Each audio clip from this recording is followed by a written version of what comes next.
বহুত দিনৰ পৰা বনাম বুলি ভাবি থাকোঁতে ফাইনেলি আজি বনালোঁ এটা শ্বেম্পু DIY ঘৰতে নিজ হাতেৰে বনাইছোঁ আৰু ইমান ধুনীয়া কাম কৰিলে যে মই ষ্ট'ৰ কৰি এটা বটলত ৰাখি থলোঁ আৰু শ্বেম্পুটো কেনেকৈ কি ধৰণে বনালোঁ আজিৰ ভিডিঅ'টোত সম্পূৰ্ণকৈ চালে আপোনালোকে গম পাব।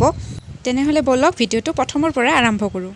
খবৰ আপোনালোকৰ আশা কৰোঁ আপোনালোক সকলোৰে খবৰ ভাল আৰু মই হিমাদ্ৰী আপোনালোক সকলোকে পুনৰবাৰ স্বাগতম জনাইছোঁ মোৰ অন্য এটি নতুন ভিডিঅ'লৈ।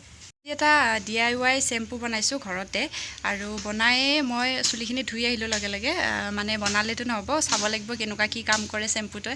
চ' বনাই পেলাই চুলিখিনি ধুলোঁ আৰু বিৰাটেই ভাল লাগিল ধুই পেলাই চুলিখিনি জাষ্ট মই ধুইয়ে ভাবিলোঁ আপোনালোকৰ লগত ইণ্টৰটো লৈ লওঁ। চুলিখিনি আঁচুৰাই নাই ফণি কৰাই নাই চ' ভাবিলোঁ ভাল কাম কৰিছে চ' সেইবাবে আপোনালোকৰ লগতো শ্বেয়াৰ কৰোঁ বুলি ভাবিলোঁ।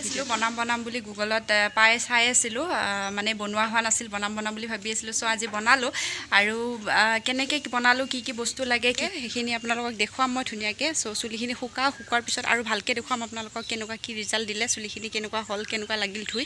চ' এতিয়া ধুই বাৰু ভালেই লাগিলে এতিয়া চুলিখিনি তিতিয়ে আছে। চ' তেনেহ'লে বলক মই কেনেকৈ বনালোঁ শ্বেম্পুটো চাই ল'ব ভিডিঅ'টো। শ্বেম্পুটো বনাবৰ কাৰণে প্ৰথমতে লাগিব আমাক এয়া মই লৈছোঁ জবাব ফুল আৰু জবাব ফুলৰ মাজৰ যিটো ফুল থাকে সেই ফুলৰ পাহিটো মানে সেইটো ছিঙি দিব লাগে নহ'বা কিছুমানৰ এলাৰ্জিও হ'ব পাৰে বা এলাৰ্জি হোৱাৰ চান্স থাকে সেইবাবে সেইটো ছিঙি দিছোঁ আৰু এনেকৈ ছিঙি পেলাই গোটেইখিনি মই ভালকৈ চাফাকৈ ধুই ল'ম। ফুলখিনি ভালদৰে ধুই ল'লোঁ ধুই লোৱাৰ পিছত আমাক ছেকেণ্ড ইনগ্ৰিডিয়েণ্টছটো লাগিব ফ্ৰেছ এল'ভেৰা জেল আৰু এয়া মই এল'ভেৰা জেল লৈছোঁ আৰু 3 নম্বৰ বস্তুটো হৈছে আমাক নৰসিংহৰ পাত লাগিব। চ' এই 3টা বস্তুৱে শ্বেম্পুটো বনাব লাগিব। জবা ফুল আৰু এল'ভেৰা জেলৰ উপকাৰিতাসমূহৰ বিষয়েতো আপোনালোক সকলোৱে জানেই আৰু ময়ো জানো আৰু আগে পিছে মই লগাইছোঁ বহুত কেইবাৰ কিন্তু নৰসিংহৰ পাত এবাৰ প্ৰথমবাৰ মই লগাম মোৰ চুলিত আৰু বহুত ইয়াৰ গুণসমূহৰ বিষয়ে মই শুনি আছিলোঁ কিন্তু মই লগোৱা নাছিলোঁ। নৰসিংহৰটো শৰীৰৰ কাৰণেতো বহুত উপকাৰিতা হয়েই কিন্তু চুলিৰ বাবেও যে ইমানখিনি গুণ আছে মই গম পোৱা নাছিলোঁ।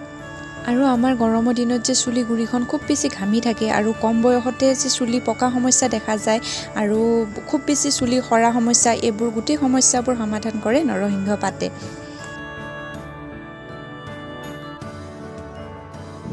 আৰু এয়া প্ৰথমতে মই এল'ভেৰা জেলখিনি এনেকৈ এৰুৱাই লৈছোঁ কাটি পেলাই মই এল'ভেৰা জেলখিনি উলিয়াই ল'ম। প্ৰথমতে অকণমান দিগদাৰ হয় তাৰপিছত লাহে লাহে উলিয়াব পাৰি আৰু ভালদৰে অকণমান চেষ্টা কৰিলে।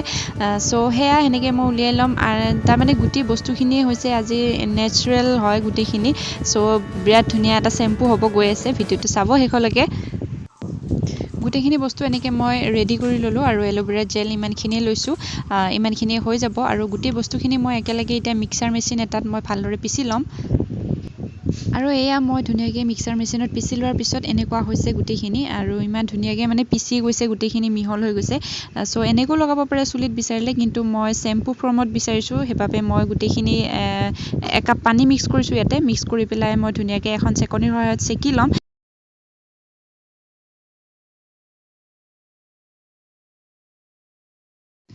আৰু এয়া মই শেষত এটা বেবী শ্বেম্পু লৈছোঁ যিটো শ্বেম্পুৰ একদমেই কেমিকেল বেছড হয় খুব কম কেমিকেল থাকে সেইবাবে মই এটা ইয়াতে বেবী শ্বেম্পু ইউজ কৰিছোঁ কাৰণ ফেন উঠিব লাগিব ফেনৰ কাৰণে অলপমান বেবী শ্বেম্পুটো ইউজ কৰিছোঁ আৰু ভাল গোন্ধও এটা ওলাব।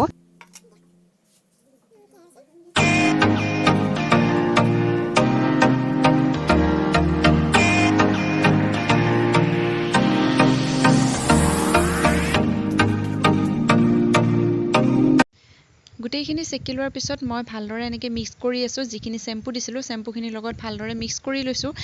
কৰি লোৱাৰ পিছত মই এতিয়া চুলিখিনি ধুই আহিম বনালেতো নহ'ব তাৰ ৰিজাল্টটো গম পাব লাগিব সেইবাবে মই চুলিখিনি ধুই আহোঁ তাৰপিছত আপোনালোকক লগ পাই আছোঁ। আৰু এয়া মই চুলিখিনি ধুই আহি গ'লোঁ ধুনীয়াকৈ শুকোৱাৰ পিছত আপোনালোকক সেয়া দেখুৱাই আছোঁ বিৰাটেই ধুনীয়া লাগিছে চুলিখিনি তাৰমানে মই চুয়ে ভাল লাগিছে কিবা মিহি হৈ গৈছে চুলিখিনি চুবলৈ মানে বহুত ছফ্ট লাগিছে সেইবাবে মই চুই আছোঁ বাৰে বিৰাটেই ভাল কাম কৰিছে সেইবাবে ভিডিঅ'টো আপোনালোকৰ লগত শ্বেয়াৰ কৰিলোঁ। বিৰাটেই ভাল কাম কৰিছে কিন্তু মই ভবা নাছিলোঁ ইমান ভাল ৰিজাল্ট পাম বুলি কিন্তু সঁচাকৈ বিৰাট ভাল লাগিল ধুই পেলাই শ্বেম্পুটো।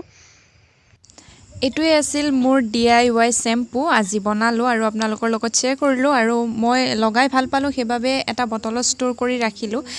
চ' ভিডিঅ'টো আপোনালোকে শেষত জনাব কমেণ্ট কৰি কেনেকুৱা পালে আৰু মোৰ প্ৰথমবাৰৰ বাবে যদি মোৰ ভিডিঅ' চাইছে তেনেহ'লে প্লিজ মোৰ চেনেলটো ছাবস্ক্ৰাইব কৰি যাব নাপাহৰিব। তেনেহ'লে আমি পুনৰ লগ পাম আকৌ এটি নতুন ভিডিঅ'ৰ সৈতে আজিলৈ আহিছোঁ।